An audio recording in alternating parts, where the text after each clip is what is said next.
तुम जीवन में केबे भी नाराज हुओ नहीं। किए जाने तुम परी जीवन अन्य लोकों स्वप्न हो पारे। दुनियार सबुठारु कठिन कार्य हेउछि बुद्धिमान लोकों मनाइबा। आशा आमको केबे भी छाड़ती नहीं, केवल आमे ही यह छाड़ी थाउ। जदि कहीं आपण को कहती जे सी आपण साथी रे रहिबे, तेबे निश्चित भाव केते समय पाई रहिबे पचारंतु। कारण एठारे लोक माने निजर करिबा परे तुमको पर करिबारे विलंब कर नथांती। तिक्त बटिका चोबा जाए नहीं, सेगुड़िक गिलिबाकू पड़िथाए। सेही भली जीवन रे जेतेबेले तुमे प्रतारणा, अपमानित एवं पराजित हुओ, ताकू मनरे न रखी आगे चल। जदि तुमे सेमानकू चोबाई रख एवं सेमानकू मने रख, तुमर समग्र जीवन तिक्त होइजिबो।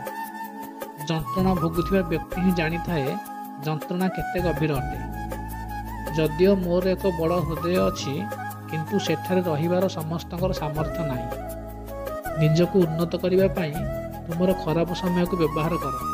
कारण वर्तमान संपर्क लोकों सहित नुहे, बरम टंका सहित तैयारी होइछि। यह हेउछि दुनिया। यह तुमको असुविधा रे पकाइब। केवल हसिबा को शिख। सबकिछि जानिबा पर मध्य जदि तुमे भूल को भूल बोली कहि परिबो नाही, तेबे तुमे तुमर अधिकार पाई कदापि युद्ध करि परिबो नाही। आमे भांगी पड़िथिबा लोक सार, आमे कहिबा परिवर्ते चुप रहिबाकू पसंद करू। जेउ माने प्रेम रे बंचंती से माने प्रतारणा बुझी पारंती नाही, एवं जेउ माने प्रतारणा रे वास करंती से माने कदापि काहार प्रेम बुझी पारंती नाही। जेउ माने निजर बोली दाबी करंती से माने प्रायतः आमको विश्वासघातकता करंती, एवं जेउ माने मधुर कथा कहंती से माने पिठीरे छुरी भूसी थांती। हृदय रे प्रवेश करिबार एक रास्ता अछि, किंतु बाहर को जीवार रास्ता नहीं। सेथिपई जेतेबेले लोक माने हृदय रु बाहर जाती, से माने हृदय भांगी चली जाती। मु जाने नहीं केउठारु लोक माने एते बुद्धि शिखंती। से माने एकाठी रुहंती एवं ईर्षा मध्य करंती। शत्रुता भली संपर्क मध्य बजाय रही थाए।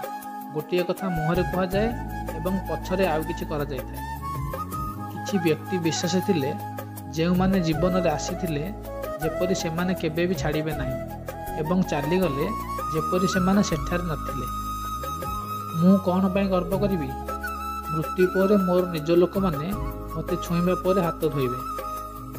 उत्तम सर्वोत्तम सी होई थाए जे तांको विषय रे मंद कथा शुनिछंती एवं सहय करिछंती। जदि आपण खोलाखोली भाव में क्या समर्थन करती, आपण को देशद्रोही नुहे प्रतिद्वंदी कहुब।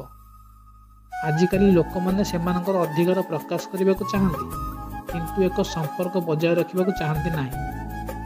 जी चेष्टा करने जानती ना, तांकु समस्त समस्या बड़ लगी था।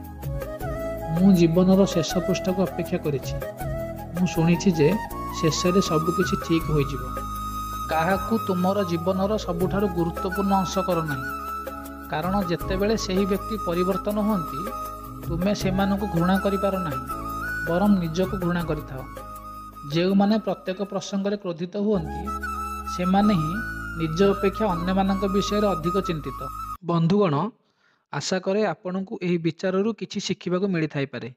जेउ वार्ता आपनकु भलो लागि थाए, ताकू कमेंट बॉक्स रे लिखि जणाइबाकू अनुरोध।